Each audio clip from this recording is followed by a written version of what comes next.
Hello everyone, मैं कमलेश्वर शर्मा आप सभी का अपने इस यूट्यूब चैनल पर स्वागत करता हूं। आज मैं शेयर करने आया हूं कक्षा 10वीं हिंदी माध्यम के विद्यार्थियों के लिए गणित में थेल्स प्रमेय के अनुप्रयोग भाग 6। आज मैं शेयर करने आया हूं आपके साथ कक्षा 10वीं हिंदी माध्यम के विद्यार्थियों के लिए इकाई 8 में गणित में थेल्स प्रमेय के अनुप्रयोग भाग 6। आज मैं दो क्वेश्चन आपके लिए लाया हूं। यदि आप इन्हें दोनों को अच्छी तरह समझना चाहते हैं तो आप इस वीडियो को अंत तक देखें, और यदि इस चैनल से जुड़े रहना चाहते हैं, आगे आने वाले वीडियोस देखना चाहते हैं, अपने सिलेबस को पूरा करना चाहते हैं, तो आप पहले इस चैनल को सब्सक्राइब करें और उसके बाद देखना प्रारंभ करें। तो आज का जो पहला प्रश्न है वो है प्रश्न नंबर 10। इससे पहले हमने प्रश्न नंबर 11 है। इससे पहले हमने प्रश्न नंबर 10 जो है वो सोल्व किया है। तो ये है 11वां क्वेश्चन। इसका कथन इस प्रकार से, ABCD समलंब में AB समांतर CD, ABCD समलंब में AB समांतर CD है। इसके विकर्ण AC व BD एक दूसरे को O बिंदु पर प्रतिच्छेद करते हैं। तो सिद्ध कीजिए कि AO बटे OC बराबर BO बटे OD। ये इसका कथन है। अब इस कथन के अनुसार हम ये चित्र बनाएंगे। इसमें चित्र दिया हुआ नहीं है, तो इसमें दिया ABCD समलंब में AB समांतर CD है, यानी ABCD हमने ये समलंब की आकृति बना ली। इसमें ये AB जो है वो इस CD के समांतर है। कहता है इसके विकर्ण AC और BD एक दूसरे को O पर प्रतिच्छेद करते हैं। ये AC विकर्ण है AC, और ये BD विकर्ण है, ये O पर प्रतिच्छेद करते हैं। तो सिद्ध कीजिए AO बटे OC, AO ये टुकड़ा यहाँ से यहाँ तक बटे OC बराबर BO ये टुकड़ा बटे OD, ये हमें सिद्ध करना है। तो इस कथन और चित्र के अनुसार अब हम लिखेंगे अपना पहला जो चरण है वो है दिया हुआ, और दिया हुआ को मैं लिखता हूँ दत्त। तो दत्त में मैंने लिखा है चित्र में ABCD एक समलंब है, ABCD एक समलंब है जिसमें AB समांतर CD, ये ABCD के समांतर है। वह विकर्ण AC तथा BD O बिंदु पर प्रतिच्छेद करते हैं। जो विकर्ण AC और BD हैं वो O बिंदु पर प्रतिच्छेद करते हैं। तो ये हमारा पहला चरण पूरा हो गया। अब अगला जो चरण है वो सिद्ध करना, और सिद्ध करना हो मैं लिखता हूँ साध्य में मैंने लिखा है AO बटे OC बराबर BO बटे OD। ये जो दिया हुआ सिद्ध करना था वो हमने साध्य में लिख दिया। तो ये हमारा दूसरा चरण पूरा हो गया। अब इसमें हमें कुछ सहायता लेनी पड़ेगी, और सहायता लेने के लिए जो चरण होता है उसे हम लिखते हैं रचना। तो रचना करनी पड़ेगी।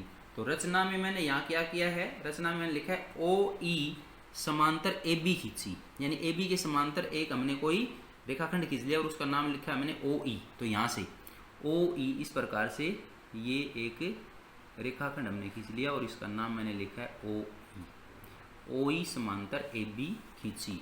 ये होगी हमारी रचना। ये तीसरा चरण पूरा हो गया। अब अगला जो चरण है वो है अंतिम चरण, और उसको मैंने लिखा प्रमाण। तो प्रमाण में हम इसे हल करते हैं, इसका प्रमाण देते हैं। तो मैंने लिखा है त्रिभुज ADB में कहाँ है देखेंगे ADB, त्रिभुज ADB, ये त्रिभुज जिसकी भुजाएं हैं AD, DB और BA। इसमें क्योंकि OE समांतर AB ये रचना से किया हमने, OE जो है ये OE समांतर AB ये रचना से कर लिया। तो इस त्रिभुज में जो ये OE इस भुजा के समांतर है तो थेल्स प्रमेय लग जाएगी, हमें पता है। तो मैंने इस थेल्स प्रमेय के अनुसार मैंने लिखा है, इसलिए AE बटे ED, AE ये नीचे वाला टुकड़ा बटे ED ऊपर वाला टुकड़ा बराबर BO बटे OD, BO ये नीचे वाला और बटे में ऊपर वाला। क्योंकि ये थेल्स प्रमेय का कारण दे दिया, इसको समीकरण नंबर A लिख दिया। ये हमने नीचे वाला ऊपर क्यों लिखा है, क्योंकि BO बटे OD हमारे साध्य में है। तो इसके अनुसार ही हमें यहाँ लिखना पड़ेगा। ये थोड़ा सा हमें यहाँ ध्यान रखना पड़ेगा कि OD बटे AB ना लिखें। वैसे लिख भी सकते हैं, उसको बाद में बदलना पड़ेगा।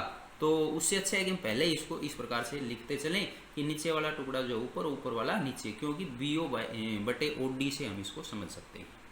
तो ये हमारा पहला समीकरण आ गया। आगे मैंने लिखा है त्रिभुज ADC में। तो देखेंगे आप चित्र में त्रिभुज ADC कहाँ है, त्रिभुज ADC ये त्रिभुज जिसकी भुजाएं हैं AD, DC, CA। तो इसमें मैंने लिखा है त्रिभुज ADC में, क्योंकि OE समांतर AB ये रचना से है। आप देख सकते हैं ये OE जो है AB के समांतर, ये तो हमने रचना कर ली, यहाँ रचना लिख दिया। तथा AB समांतर CD ये दत्त ये दिया हुआ है, यानी ये AB और ये CD आपस में समांतर हैं। और क्योंकि OE जो है AB के समांतर हो गया, तो इसका मतलब क्या हुआ, ये मैंने यहाँ लिखा है, इसलिए OE समांतर CD भी हो गया। क्योंकि ए बी और सी डी दोनों समांतर हैं और ओ ई को हमने ए बी के समांतर मान लिया, तो सीधी सी बात है ओ ई जो है वो सी डी के भी समांतर हो गया, तो मैंने लिख दिया, इसलिए ओ ई जो है समांतर है सी डी। अब आगे मैं लिखूंगा, इसलिए अब इस त्रिभुज ए डी सी में भी वही बन जाएगा इनके टुकड़ों का अनुपात, और वो बनेगा ए ई बटे ई डी। मैंने लिखा है, देखें डायग्राम में आप, ए ई तो वही, ई डी, ए ई डी तो क्योंकि वही भुजा दोनों में कॉमन है, त्रिभुज ए डी सी में भी है और त्रिभुज ए डी बी में भी है, दोनों में कॉमन है, तो उसमें तो वही अनुपात बनेगा ए ई बटे ई डी बराबर ए ओ बटे ओ सी। अब की बार इसमें ये भुजा है तो ये नीचे का टुकड़ा ए ओ और ऊपर का टुकड़ा ओ सी, तो ये बनेगा ए ई बटे ई डी बराबर ए ओ बटे ओ सी, और ये हो गया थेल्स प्रमेय के अनुसार, और इसको लिखेंगे समीकरण नंबर 2। अब हम देख रहे हैं कि समीकरण 1 तथा समीकरण 2 में ए ई बटे ई डी उभयनिष्ठ है। आप देख सकते हैं समीकरण 1 में ए ई बटे ई डी यहाँ है और समीकरण 2 में भी ए ई बटे ई डी यहाँ है, तो ये दोनों में उभयनिष्ठ है, तो सीधी सी बात है जो दूसरे पद हैं वो आपस में समान हो जाएंगे। तो दूसरा पद इसका है बी ओ बटे ओ डी और इसका है ए ओ बटे ओ सी, तो इसको हम ऐसे भी लिख सकते हैं, इस पद को इधर और इसको इधर, तो ये ऐसे हो जाएगा ए ओ बटे ओ सी बराबर बी ओ बटे ओ डी। ये हमारा पूरा हुआ प्रश्न, तो इसे हम लिखेंगे इति सिद्धम। अब अगला प्रश्न है आज का प्रश्न नंबर 12, तो इसका कथन इस प्रकार से है, चतुर्भुज ए बी सी डी के विकर्ण ए सी तथा बी डी एक दूसरे को ओ बिंदु पर इस प्रकार प्रतिच्छेद करते हैं कि ए ओ बटे ओ सी बराबर बी ओ बटे ओ डी, तो दिखाइए कि ए बी सी डी एक समलंब है। इसमें ये कथन दिया हुआ है, चित्र नहीं है, तो इस कथन को पढ़ करके हम चित्र बनाएंगे। तो एक बार फिर से पढ़ता हूँ मैं इसको, चतुर्भुज ए बी सी डी के विकर्ण ए सी तथा बी डी एक दूसरे को ओ बिंदु पर प्रतिच्छेद करते हैं। तो मैंने ये ए बी सी डी एक चतुर्भुज ले लिया जिसके विकर्ण ए सी और बी डी को मिलाया जो ओ पर प्रतिच्छेद करते हैं। तो इसमें कहा है इस प्रकार से प्रतिच्छेद करते हैं कि ए ओ बटे ओ सी, यानी ए ओ ये टुकड़ा बटे ओ सी ये टुकड़ा बराबर है बी ओ बटे ओ डी, बी ओ नीचे वाला ये टुकड़ा और डी ये टुकड़ा आपस में बराबर है। तो दिखाइए कि ए बी सी डी एक समलंब है। हमें ये सिद्ध करना है कि ये जो ए बी सी डी हमने चतुर्भुज लिया है इसे हमें समलंब सिद्ध करना है। तो ये हमारा कथन हो गया और इसके अनुसार ये हमारा चित्र हो गया। अब हमारा पहला जो चरण है वो दिया हुआ, और दिया हुआ को मैं लिखता हूँ दत्त। तो दत्त में मैंने लिखा है चतुर्भुज ए बी सी डी के विकर्ण, चतुर्भुज ए बी सी डी के विकर्ण ए सी तथा बी डी एक दूसरे को ओ पर इस प्रकार प्रतिच्छेद करते हैं, ए सी और बी डी एक दूसरे को ओ पर इस प्रकार प्रतिच्छेद करते हैं कि ए ओ बटे ओ सी बराबर है बी ओ बटे ओ डी। तो ये हो गया हमारा पहला चरण पूरा। अब अगला जो चरण है वो है सिद्ध करना, और सिद्ध करना को मैं लिखता हूँ साध्य। तो साध्य मैंने लिखा है कि ए बी सी डी एक समलंब है। हमें ये सिद्ध करना है कि ए बी सी डी एक समलंब है। ये हमारा दूसरा चरण पूरा हुआ। अब अगला जो चरण है वो हमें इसमें सहायता लेनी पड़ेगी, और सहायता वाला जो चरण उसे मैं लिखता हूँ रचना। तो रचना मैंने यहाँ लिखी ओ ई समांतर ए बी खींचनी पड़ेगी हमें एक, यानी ओ ई जो है वो ए बी के समांतर एक रेखाखंड खींचेंगे। तो यहाँ से ये मैंने ओ ई एक रेखाखंड खींच दिया ओ, और ये हो गया ई, तो ये ओ ई समांतर ए बी खींची। ये हमारे रचना वाला चरण पूरा हो गया। अब अंतिम चरण जो है वो है प्रमाण। तो प्रमाण में मैंने लिखा है त्रिभुज ए बी डी में, त्रिभुज ए बी डी आप देखेंगे कहाँ है, ए बी डी ये त्रिभुज, इसमें ए बी भुजा है, बी डी भुजा है और डी ए भुजा है। इसमें ओ ई समांतर ए बी रचना से कर लिया हमने, ओ ई समांतर, ये ओ ई समांतर ए बी है, ये रचना से कर लिया है। तो जब इस प्रकार से ये रेखाखंड इस भुजा के समांतर है तो यहाँ थेल्स प्रमेय लग जाएगी, और थेल्स प्रमेय के अनुसार जो परिणाम है वही लिखेंगे हम। इसलिए बी ओ बटे ओ डी बराबर ए ई बटे ई डी। बी ओ बटे ओ डी कहाँ है, देखो आप, बी ओ ये जो बी डी भुजा है इसका नीचे का टुकड़ा बटे ओ डी इसका ऊपर का टुकड़ा बराबर ए ई बटे ई डी, ये दूसरी जो भुजा है इसका नीचे ए डी भुजा, इसका नीचे का टुकड़ा ए ई और ऊपर का ई डी। तो अनुपात बन गया बी ओ बटे ओ डी बराबर ए ई बटे ई डी थेल्स प्रमेय के अनुसार। यानी थेल्स प्रमेय में क्या होता है, जब कोई रेखा किसी एक भुजा के समांतर हो तो वह रेखा अन्य दो भुजाओं को समान अनुपात में विभाजित करती है, अर्थात अन्य दो भुजाओं के टुकड़ों का जो अनुपात है वो समान होता है। वही मैंने यहाँ लिख दिया बी ओ बटे ओ डी बराबर ए ई बटे ई डी, और इसका कारण लिख दिया थेल्स प्रमेय, प्रमाण दे दिया इसका थेल्स प्रमेय, इसको समीकरण नंबर 1 लिख दिया। तथा ए ओ बटे ओ सी बराबर बी ओ बटे ओ डी ये दत्त है, दिया हुआ है, ये आप देख सकते हैं यहाँ ए ओ बटे ओ सी बराबर बी ओ बटे ओ डी, ये यहाँ दिया हुआ है, तो इसको मैंने लिख दिया दत्त और इसको लिख दिया समीकरण नंबर 2। अब आप देख सकते हैं समीकरण 1 और 2 दोनों में बी ओ बटे ओ डी 1 में भी है और 2 में भी है, तो मैंने यहाँ लिख दिया क्योंकि समीकरण 1 व समीकरण 2 में बी ओ बटे ओ डी उभयनिष्ठ है।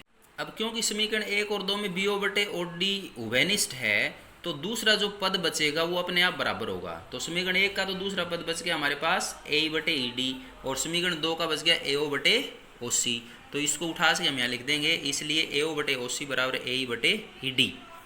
इसलिए त्रिभुज ए सी डी में हम यह कह सकते हैं कि OE समांतर CD हो गया, यानी ये जो OE है ये इस CD के समांतर हो गया। किस त्रिभुज में? ADC में, ये इसके समांतर हो गया। क्यों? क्योंकि इसमें ये टुकड़ा बटे ये टुकड़ा बराबर ये टुकड़ा बटे ये टुकड़ा, हमने ये सिद्ध कर दिया। तो ये इसमें कारण हो गया, इसका प्रमाण हो गया, थेल्स प्रमेय का विलोम लग गया। थेल्स प्रमेय का विलोम कैसे लग गया? यदि किस त्रिभुज में दो भुजाओं के टुकड़ों का अनुपात बराबर हो तो वो जो टुकड़ा करने वाली भुजा होती है, यानी उन दोनों भुजाओं को विभाजित करने वाली जो रेखा होती है वह तीसरी भुजा के समांतर होती है। ये थेल्स प्रमेय का विलोम है, तो इसका ही हमने कारण दे दिया।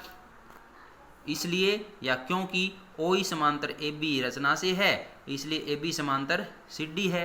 यहाँ से देख सकते हैं आप, यहाँ ये लिखने के बाद कि OE समांतर CD हो गया, और OE समांतर AB ये रचना से कर लिया था हमने, इसलिए AB समांतर CD हो गया। क्योंकि OE जो है CD के भी साथ समांतर है और OE जो है AB के साथ भी समांतर है। इसका मतलब AB और CD आपस में समांतर हो गई, और AB और CD यहाँ देख सकते हैं आप, AB और CD इस चतुर्भुज की सम्मुख भुजाएं हैं, और दो अन्य भुजाएं इसकी AD और BC जो कि असमांतर हैं।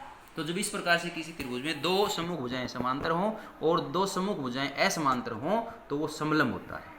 तो यहाँ मैंने लिख दिया, इसलिए ABCD एक समलंब है जिसमें AD और BC असमांतर भुजाएं हैं। तो ये हमारा जो प्रश्न था वो पूरा हुआ। आज के लिए बस इतना ही। यदि आपको वीडियो अच्छा लगा और समझ में आया हो तो इसे लाइक करें, शेयर करें, और चैनल से जुड़े रहने के लिए, अपने सिलेबस को कंप्लीट करने के लिए, एग्जाम में अच्छे मार्क्स प्राप्त करने के लिए आप इस चैनल को सब्सक्राइब करें रेड बटन पर क्लिक करके। धन्यवाद।